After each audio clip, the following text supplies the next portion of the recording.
कानूनी जानकारी के कार्यक्रम में आईपीसी की धारा 427 के विषय में चर्चा करेंगे।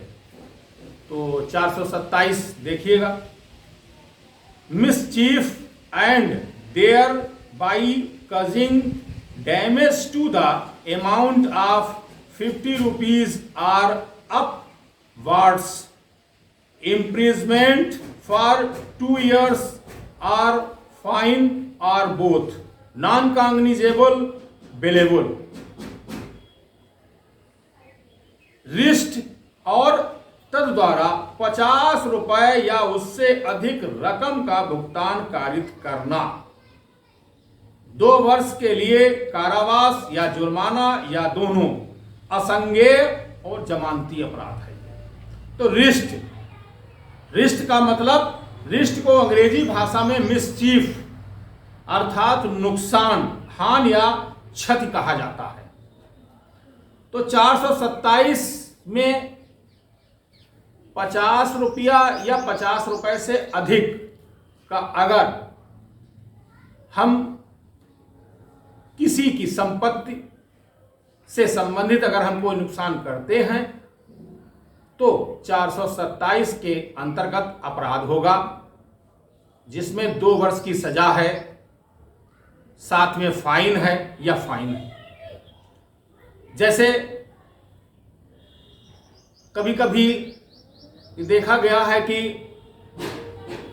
आपस में तू में हुई, मारपीट तो नहीं हुई, लेकिन क्या होता है, पता चला वो उनका मोबाइल छीन के वो तोड़ देते हैं, वो उनका मोबाइल छीन के उनका तोड़ देते हैं, या अन्य कोई चीज उनके साथ अगर उनके पास है तो वो छीन लिया, उसको तोड़ दिया, कहा लो अब क्या कर लोगे। तो ऐसी स्थिति में ये न समझें कि अब क्या कर लोगे।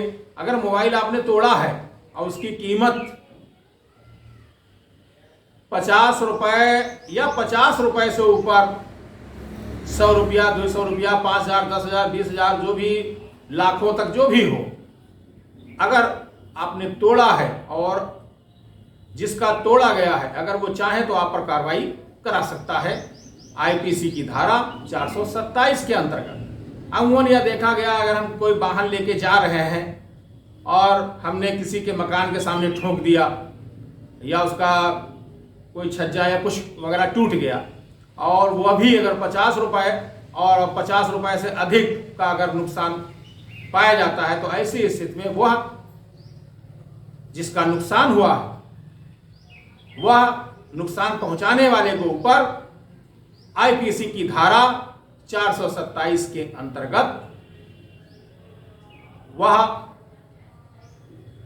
रिपोर्ट लिखा सकता है और सजा करा सकता है। और अमूमन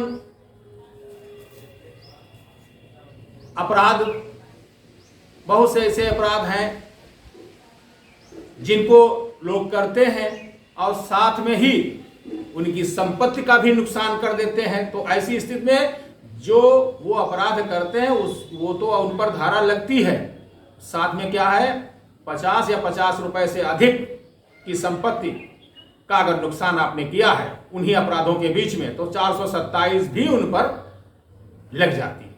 तो ऐसी स्थिति में उन पर 2 वर्ष का कारावास प्लस जुर्माना या जुर्माना। तो ये रही आईपीसी की धारा 427 के विषय में जानकारी इस कार्यक्रम में दी गई। आशा है कि इस जानकारी को आप सभी ने समझा होगा। कार्यक्रम को यहीं पर विराम देते हैं। धन्यवाद, नमस्कार।